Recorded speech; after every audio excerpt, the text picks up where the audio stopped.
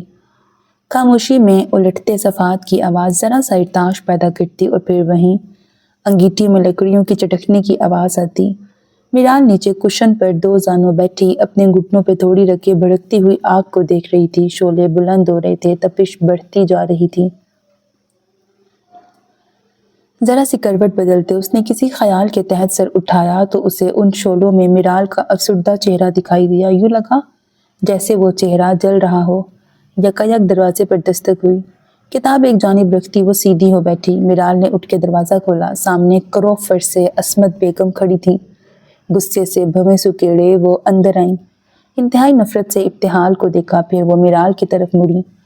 وہ بولنا شروع ہوئیں تو اگلے 5 منٹ تک مسلسل بولتی رہیں۔ شکایت اس کی تھی، غصہ میرال پر بھی تھا۔ یہ تمیز سکھائی ہے تم نے اسے؟ چھوٹے بڑے کسی کا لحاظ رکھا ہے اس نے؟ میرال نے کچھ بے بسی سے گردن موڑ کر اسے دیکھا۔ چہرے پر سکون لیے وہ پاؤں جھلاتی عصمت بیگم کو دیکھتی رہی۔ تم نے وعدہ کیا تھا انوشے کے سامنے کوئی تماشا نہیں ہوگا، وعدہ کیا تھا تم نے مجھ سے۔ وہ میرال پر چیخ پڑی۔ اگر آپ کی لاڈلی بہو خود چل کے ہمارے پاس آئے گی تو ہم کیا کریں؟ ابتہال بول پڑی۔ تم اپنا منہ بند رکھو، عصمت بیگم نے اسے جھڑک دیا۔ حالہ؟ میرال نے خفگی سے ٹوکا۔ وہ کندھے اچکا کر کہیں اور دیکھنے لگی۔ آخری بار کہہ رہی ہوں، انوشے کو شک بھی ہوا نا تو جان نکال لوں گی۔ تمیز سے رہا کرو اس کے ساتھ۔ آپ کی زبان میں تمیز سے رہنے کا مطلب اس کے پیسے لینا ہے تو سوری، یہ تمیز ساری ہم سے نہیں ہوگی۔ حالہ؟ اب کہ میرال نے اسے کچھ سختی سے ٹوکا تھا۔ وہ ہنسنے لگی۔ عصمت بیگم آگ بگولا سی ہو گئی۔ پاگل ہو چکی ہے تمہاری بیٹی، پاگل۔ اپنا سارا غصہ نکال کر وہ چلی گئی۔ پاگلوں کے گھر رہ رہ کر ہو چکی ہوں پاگل، وہ بلند آواز میں بولی۔ میرال بے بسی سے ابتہال کو دیکھ کے رہ گئی۔ دلربا اور شاہزل کے مابین معاملات کافی حد تک بہتر ہو چکے تھے۔ لڑائی جھگڑے وہ ترک کر چکی تھی۔ گھر کے چھوٹے بڑوں کا احترام بھی کرنے لگی تھی۔ سب سے بڑھ کر یہ کہ وہ شاہزل کا دل پھر سے جیتنے اور ماضی کی تمام تلخیاں مٹانے میں کامیاب ہو چکی تھی۔ روزمرہ کی بنیاد پر جو کچھ ہو رہا تھا وہ اس کی رپورٹ فیضان کو بھی دے رہی تھی۔ دردانہ اور سفیر نے اپنے بچوں کے ساتھ یورپ ٹور کا پلان بنایا تو شاہزل نے اس سے بھی بات کی۔ شاہزیب بھائی آئے ہوئے ہیں شاہزل، اماں مجھے کب سے کہہ رہی ہیں ہر نائی آ جاؤں، لیکن میں ہی ٹالتی جا رہی ہوں۔ اوپر سے امرین کا نکاح بھی تو ہے۔ اس کی مجبوری سمجھ کے اس نے سفیر کو منع کر دیا۔ جس دن سفیر اور دردانہ اپنے بچوں سمیت ایئرپورٹ کے لیے روانہ ہوئے وہ بے حد خوش تھی۔ موقع پا کر اس نے اگلے چند دنوں میں ہرنائی جانے کا پروگرام بھی ترتیب دے ڈالا تھا، اور یہ سب اس نے اس وقت طے کیا جب اسے یقین ہو چکا تھا کہ شاہزل کاروباری مصروفیت کی بنا پہ اس کے ساتھ نہیں جا سکے گا۔ شاہزل نے ہمیشہ اس کی مرضی کو فوقیت دی تھی، اب کی بار بھی انکار نہیں کر سکا۔ سب کچھ اس کی مرضی و منشا کے مطابق ہو رہا تھا اور وہ خوش تھی، بے حد خوش۔ صبح سویرے ہی ارزا کے کمرے میں شور مچ گیا تھا۔ وہ روتی چیختی چلاتی جا رہی تھی۔ شاہزیب اور انوشے ڈر کر فوراً بھاگے چلے آئے تھے۔ ملازمہ نے عصمت بیگم کو خبر پہنچائی تو وہ بھی آ گئی تھیں۔ کمرے میں داخل ہوتے ہی ان کی نظر وارڈروب پہ پڑی تو وجود ساکت ہو گیا۔ ارزا کی وارڈروب میں لٹکے ہوئے کپڑے خون سے سرخ اور پھٹے ہوئے لگ رہے تھے۔ قیمتی نفیس فراکس کو کینچی سے کاٹا گیا تھا، اس پہ سرخ خون بھی لگا تھا۔ ایک خوف کا سما اس پورے کمرے میں بند گیا۔ سب کی سانسیں رک گئیں۔ ایسی حرکت وہ بھی اس گھر میں بھلا کون کر سکتا ہے؟ انوشے پریشانی کے عالم میں روتی ہوئی ارزا کو چپ کروا رہی تھی۔ وہ بے تحاشا ڈری ہوئی تھی۔ کس کی حرکت ہے یہ؟ شاہزیب کو غصہ آ گیا، الماری کھول کر چیزیں الٹ پلٹ کی تو ارزا کے استعمال کی پیشتر اشیاء کا یہی حال تھا۔ کل رات جب میں بچیوں کو سلا کی گئی تھی تب تو سب ٹھیک تھا۔ انوشے بے حد پریشان ہو رہی تھی۔ ذرا سی جانچ پڑتال سے اندازہ ہو گیا سرخ خون اصل میں سرخ رنگ ہے۔ کس نے کیا ہے یہ؟ ارزا کو تکلیف میں دیکھ کر شاہزیب بے چین ہوا تھا۔ اس کا بس نہیں چلتا تھا مجرم سامنے ہو اور وہ گولی مار دے۔ عصمت بیگم نے بڑی مشکل سے اسے ٹھنڈا کیا۔ سارا دن پریشانی میں گزرا۔ ارزا نے رو رو کے طبیعت خراب کر لی، بخار چڑھا لیا۔ شام میں جب ملازمہ اسے چائے دینے آئی تو وہ صوفے پہ بیٹھا کچھ بے قراری سے پیشانی مسل رہا تھا۔ صاحب ایک بات بتاؤں آپ کو؟ اس نے کپ میز پہ رکھتے ہوئے ڈرتے ڈرتے پوچھا۔ اس نے چونک کر سر اٹھایا، پھر مگ ہاتھ میں اٹھا لیا۔ صاحب مجھے معلوم ہے چھوٹی بی بی کے ساتھ جو ہوا۔ شاہزیب نے ٹھٹک کے اسے دیکھا۔ کیا معلوم ہے؟ کل رات مجھے سمرہ باجی نے کام کے لیے بلایا تھا، تکی ہوئی تھی، بولی ٹانگیں دبا دو۔ جب میں جانے لگی نا تو میں نے حالہ کو ارزا کے کمرے سے نکلتے دیکھا۔ شاہزیب کی آنکھوں میں خون اتر آیا۔ حالہ؟ حالہ آئی تھی؟ جی صاحب میں نے اپنی آنکھوں سے دیکھا۔ پہلے کیوں نہیں بتایا مجھے؟ وہ بھڑک کر اٹھ کھڑا ہوا۔ صاحب میں ڈر گئی تھی، کوشش کی بتانے کی، پر وہ میں نے سوچا حالہ بچی ہے، بس اسے بچانے کے چکر میں چپ رہی، پر اب مزید نہیں رہ سکتی۔ صاحب پلیز میرا نام مت لینا، تم جاؤ یہاں سے۔ شمو ادب سے سرخم کرتی چلی گئی۔ اپنی پیشانی کو مسلتے وہ کمرے کے چکر کاٹنے لگا، پھر کچھ سوچ کر وہ اسی وقت نیچے آ گیا تھا۔ ابتحال عصمت بیگم کے ساتھ بدتمیزی کر جاتی تھی، وہ برداشت کر گیا تھا۔ انوشے کے ساتھ برا پیش آئی، وہ یہ بھی سہ گیا تھا، مگر ارزا کے ساتھ جو ابتحال نے کیا تھا وہ کسی طور بھی اب اس سے برداشت نہیں ہو رہا تھا۔ پہلے اس نے میرال سے بات کرنے کی ٹھانی، مگر وہ نیچے نہیں تھی۔ عصمت بیگم اس سے ارزا کا وارڈروب سیٹ کروا رہی تھی۔ ملازمت سے یہ بات پتہ چلی تو وہ بھڑکتا ہوا سیدھا ارزا کے کمرے میں گیا اور کپڑے جھپٹ کر اس کے ہاتھ سے کھینچ لیے۔ عصمت بیگم بیڈ پر ارزا کا سر گود میں رکھے بیٹھی تھیں، چونک گئیں۔ میری بیٹی کے کمرے سے دفع ہو جاؤ۔ میرال پریشانی سے دیکھ کے رہ گئی۔ اماں آج سے آپ میرال سے میرے بچوں کا کوئی کام نہیں کروائیں گی۔ کیا ہوا؟ وہ سمجھ نہ پائیں۔ غالباً پریشانی کے عالم میں انہیں ذمہ دار کو پکڑنا سمجھنا یاد ہی نہ رہا۔ پوچھئے اس سے، اپنی بیٹی کے ساتھ مل کر یہ کیا گل کھلا رہی ہے؟ میرال کا سر بے اختیار نفی میں ہلا۔ تمہاری بیٹی میری اولاد سے کیا دشمنی نکال رہی ہے؟ آنکھوں میں صدمہ بے یقینی لیے وہ شاہزیب کو دیکھتی رہ گئی۔ حالہ ایسا نہیں کر سکتی۔ وہ بدتمیزی کر سکتی ہے، گھر والوں سے لڑ سکتی ہے، سکون برباد کر سکتی ہے، لیکن نقصان نہیں پہنچا سکتی۔ وہ چیخ پڑا۔ بلند آواز کا وہ جملہ میرال اسفند کو دہلا گیا۔ کل رات وہ اس کمرے میں آئی تھی، اس نے کیا ہے یہ سب۔ اللہ کی مار پڑے تم دونوں پر، ایسے ہتھ کنڈوں پہ آ گئی ہو تم۔ بچی سے کیا دشمنی؟ ہاں ہم بڑے مر گئے ہیں؟ جو وار کرنا ہے سامنے سے کرو نا۔ میرال کی آنکھوں میں آنسو آ گئے۔ اب دفع ہو جاؤ میری بیٹی کے کمرے سے، آج کے بعد میں تمہیں اپنی بیوی بچوں کے آس پاس بھی نہ دیکھوں۔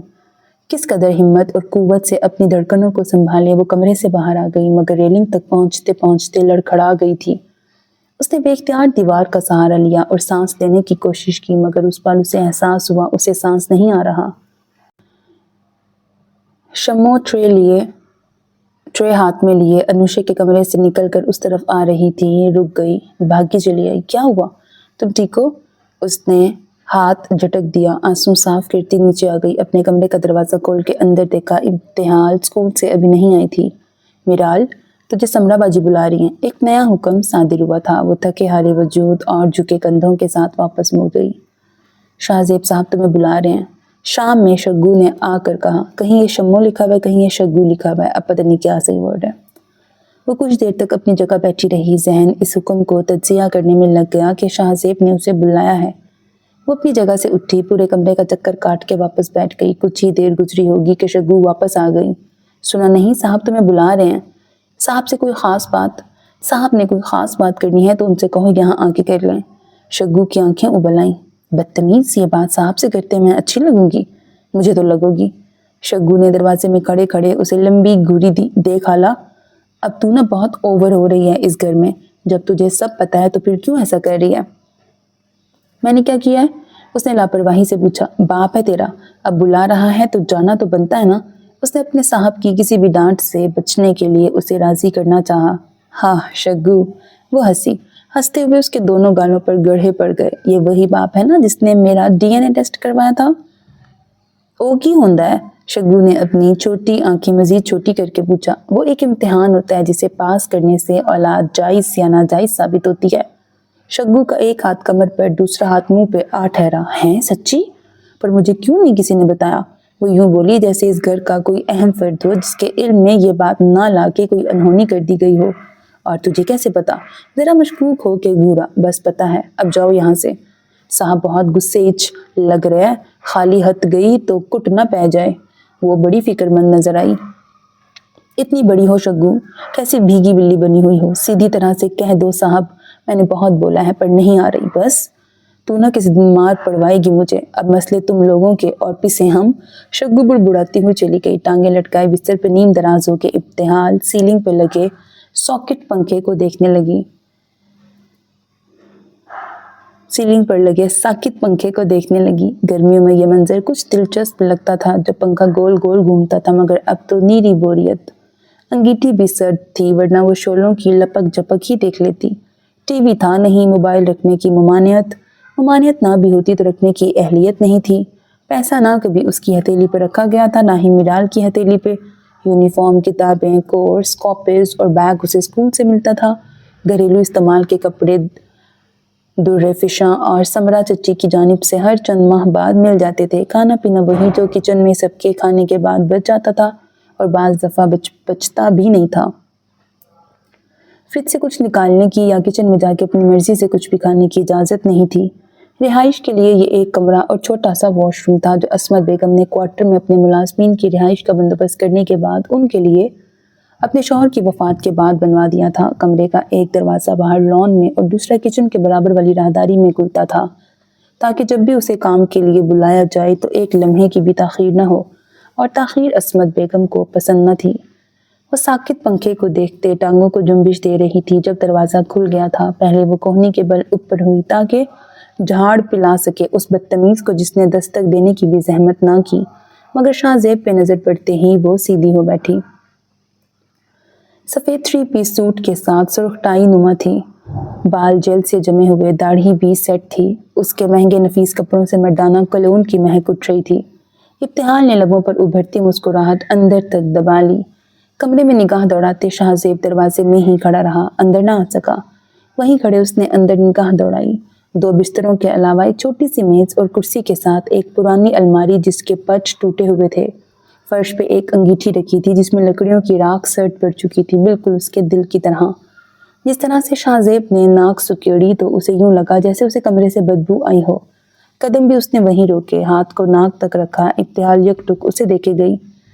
اسے بدبو کس شے سے آئی تھی؟ اس کمرے سے یا ابتحال سے؟ کمرہ تو میرال روز صاف کرتی تھی، تو کیا یہ اشارہ اس کے وجود کی طرف تھا؟ یہ طے تھا شاہ زیب اس کمرے میں داخل نہیں ہو سکتا۔ وہ کمرہ اس کے شایان شان نہیں تھا، نہ ہی وہاں بیٹھنے کے لیے کوئی قیمتی نفیس کرسی رکھی گئی تھی۔ وہ کمرہ ایک کباڑ تھا جہاں صرف ٹوٹی ہوئی رد کی ہوئی اشیاء ہی رکھی گئی تھیں۔ ایسی اشیاء شاہ زیب کے لیے نہیں ہو سکتی تھیں۔ ابتحال بھی اس لمحے ٹوٹے فرنیچر، اکھڑی ہوئی دراز اور پھٹی ہوئی قالین جیسی تھی، بے سہارا، بے وقت۔ باہر آ جو، میں تم سے بات کرنا چاہتا ہوں، لب بھینچ کر غصہ دبا کے کہا گیا۔ بات آپ نے کرنی ہے تو میں باہر کیوں جاؤں؟ شگو راہداری کی دوسری جانب دیوار کی اوٹ میں دھک دھک کرتے دل کے ساتھ کھڑی تھی۔ شاہ زیب نے اپنا سارا غصہ اس پہ نکال دیا تھا۔ ڈانٹ پھٹکار کر وہ اب خود ابتحال کے پاس آیا تھا۔ کیا اسے میرال کو بتانا چاہیے؟ میرال اوپری منزل پر کمرے کی صفائی کر رہی تھی۔ کیا کرنا چاہیے؟ اس نے نچلا لب کاٹا۔ بھلا میں کیوں پرائے پھڈوں میں پڑوں؟ ارزا کے کمرے میں تم گئی تھی؟ آپ سوال کر رہے ہیں یا بتا رہے ہیں؟ یہ تمہارا کارنامہ ہے نا؟ اس نے کچھ کپڑوں سے بھرا ہوا شاپر سامنے فرش پہ الٹ دیا۔ کپڑے کٹے ہوئے، سرخ رنگ میں رنگے ہوئے، پھٹے ہوئے۔ یہ اس کی الماری سے ملے ہیں۔ تو پہلے تم نے اماں سے بدتمیزی کی، پھر انوشے سے، اور اب ارزا۔ تم اور تمہاری ماں۔ شاہ زیب کے لہجے میں اب نفرت جھلک رہی تھی۔ اب کیا کرنا چاہ رہی ہو؟ جب آپ کو اتنا کچھ پتا ہے تو یہ بھی بتا دیں۔ وہ مسکرائی۔ میری بیٹیوں کو کچھ ہوا تو آپ باپ ہیں؟ وہ حیران ہو کے اپنی جگہ سے اٹھ گئی۔ آپ کی بیٹیاں بھی ہیں؟ آپ نے انہیں ساتھ رکھا ہوا ہے؟ کہیں پھینکا بھی نہیں؟ شاہزیب کے جبڑے بھنج گئے، اس کی پیشانی کی رگیں ابھر آئی تھیں۔ ابتہال کا چہرہ دیکھتے اسے اپنے والد کی آواز سنائی دی تھی، ان کا فیصلہ، ان کی نفرت دکھائی دی تھی۔ کوڑے دان میں کچرے کو پھینکا جاتا ہے۔ ابتہال شاہزیب کا پورا وجود اس ایک لمحے کئی پرخچوں میں بٹ گیا تھا۔ وہ اس کا باپ تھا، یہ الفاظ اس کے تھے۔ تبھی میں کہوں آپ کو اس کمرے سے بو کیوں آئی ہے؟ وہ ہنسی۔ تمہیں تمہاری ماں نے پاگل کر دیا ہے۔ آپ کو آپ کی ماں نے نہیں کیا؟ شاہزیب نے پہلے صرف سن رکھا تھا، ابتہال جواب کیسے دیتی ہے۔ آج سن رہا تھا تو وجود شعلوں میں جلنے لگا۔ تم میں اتنی ہمت، اتنی جرت کہ تم اس طرح کے الفاظ ادا کرو؟ شاہزیب کی برداشت ختم ہو رہی تھی۔ شکر کریں صرف لفظ ادا کر رہی ہوں، ورنہ ادا کرنے کو ابھی اور بھی بہت کچھ باقی ہے۔ شاہزیب کو لمحے بھر کے لیے لگا ابتہال نہیں میرال بول رہی ہے۔ وہ آواز، وہ چہرہ اور انتقام کی آگ۔ وہ اس کے قریب آ گئی، پھر 2 قدم مزید اٹھائے، پھر ناک سکیڑ کر شاہزیب کو ویسے ہی دیکھا جیسے اس نے اس کمرے کو دیکھا تھا، جیسے اسے بدبو آ رہی ہو۔ 2 بیٹیاں ہیں، 2 بیٹیاں ہیں آپ کی۔ اس نے جیسے خود کو سنایا، کچھ سمجھایا۔ آپ کا قرض چکانے کے لیے آپ کی اپنی اولاد ہے، شکر ہے میں نہیں ہوں۔ شاہزیب کے وجود میں بھڑکتی ہوئی آگ اس ایک لمحے میں سرد پڑی، آنکھیں پتھر، وجود ساکت ہو گیا۔ وہ جملہ تھا ہی ایسا۔ اچھا ہوا آپ کمرے میں نہیں آئے، آ جاتے تو دیوار ٹوٹ جاتی، فرق ختم ہو جاتا۔ اس نے پھر دروازہ بند کر دیا۔ تمہیں پتہ بھی ہے یہ کتنا بڑا گناہ ہے، کتنی بڑی سزا ہے اس کی؟ بدر زمان صاحب کی آواز اس کے کانوں میں زور سے گونجی تھی، یوں لگا جیسے راہداری میں وہیں کھڑے ہو کے وہ اس پر برس پڑے ہوں۔ ارزا اور یمنا کا چہرہ آنکھوں میں آ گیا۔ گزشتہ 14 سالوں میں اس نے ایک بار بھی وہ نہیں سوچا تھا جو آج ابتہال نے اسے سنا دیا تھا۔ وہ آئینہ نہیں دیکھا تھا جو ابتہال نے دکھا دیا تھا۔ تصویر ایک ہی تھی جو تھما گئی تھی۔ رخ 1000 ہو سکتے تھے، بے شمار ہو سکتے تھے۔ شاہزیب کے جانے کے بعد وہ کچھ دیر تک اپنی جگہ کھڑی رہی، پھر اس نے کپڑوں کو غصے سے الٹا پلٹا کے دیکھا، پھٹے ہوئے کٹے ہوئے حصوں کو چھوا۔ اس کی آنکھوں میں امٹتا غصہ یکایک شدید حیرت و بے یقینی میں بدل گیا۔ وہ صدمے سے اپنی جگہ بیٹھی رہ گئی۔ رات کا سارا کام ختم کر کے وہ اپنے کمرے میں آئی تو ابتہال کھڑکی کے پاس بیٹھی چوکھٹ پر موم بتیاں جلا رہی تھی۔ ایسی کئی موم بتیاں اس نے رائٹنگ ٹیبل پر بھی جلا رکھی تھیں۔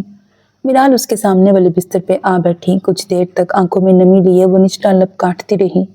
ابتہال کو علم تھا وہ کمرے میں آ چکی ہے، تب بھی اس نے مڑ کے نہیں دیکھا۔ اس کی موم بتیاں اہم تھیں، روشنی اہم تھی، اور خاموشی بھی جسے وہ توڑنا نہیں چاہتی تھی۔ تمہارے پاس بھی کوئی آیا تھا؟ ابتہال نے لائٹر سے ایک ساتھ 3 موم بتیوں کو جلا دیا۔ ہاں، کوئی کوڑے دان کو دیکھنے آیا تھا۔ میرال کی نگاہیں اس کی پشت پر جمی رہیں، آنسو بہتے رہے، لب لرزتے رہے۔ پھر اس کا دل بہت بھاری ہو رہا تھا، لیکن بدبو اس سے آ رہی تھی۔ شکر ہے وہ کمرے میں نہیں آیا۔ شاہزیب آیا تھا؟ اس کی سانسیں اٹک گئیں، جانے اس نے کیا کہا ہوگا، ابتہال نے اس کا سامنا کیسے کیا ہوگا۔ ابتہال منتظر رہی کب میرال بھی جرم کا ذکر کرے، سزا کی بات کرے اور ناراضگی دکھائے، مگر اس نے ایک بار بھی یہ نہیں پوچھا حالہ تم نے ایسا کیوں کیا؟ صبح سے شام تک وہ یہ سوال عصمت بیگم، سمرا چچی اور عظمیٰ بھابھی سے سن چکی تھی۔ سوال کے ساتھ ایک طویل لیکچر اور ڈانٹ وہ ان تینوں سے سن چکی تھی۔ مجھے ایک بات تو بتائیں۔ اس نے ذرا سی گردن موڑی۔ جب اس نے ابارشن کا کہا تو آپ نے کیوں نہیں کروایا؟ وہ سن ہوتے وجود کے ساتھ اسے دیکھ کے رہ گئی۔ کیا اس نے شاہزیب کے ساتھ ہونے والی وہ گفتگو سن لی تھی؟ محبت، گھر سے بھاگنا، نکاح، باقی سب کچھ تو اس کی مرضی سے کیا تھا نا آپ نے، پھر یہاں کیوں اپنی منمانی کر لی؟ میرال کا دل کٹ کے رہ گیا۔ اگر میں اس دنیا میں نہ آتی تو آپ کے بہت سے مسئلے حل ہو سکتے تھے۔ میرا اینڈ کر کے آپ اپنی زندگی چن سکتی تھیں، پھر آپ نے مجھے کیوں چنا اور چن کر یہ زندگی کیوں دی؟ میرال کی سسکیاں ہچکیوں میں بدل گئیں، آنکھوں پر ہاتھ رکھ کے وہ اٹھ کر الماری کی طرف چلی گئی، مگر کان نہ بند کر سکی۔ شاہزیب اور آپ میں کوئی فرق ہے؟ مجھے تو نظر نہیں آیا۔ حالہ پلیز، اس کا چہرہ آنسوؤں سے تر ہو چکا تھا۔ مجھے آپ پہ ترس نہیں آتا، مجھے آپ سے بہت نفرت ہو رہی ہے، شاہزیب سے بھی زیادہ۔ سناٹے میں وہ آواز گونج کر خاموش ہو گئی۔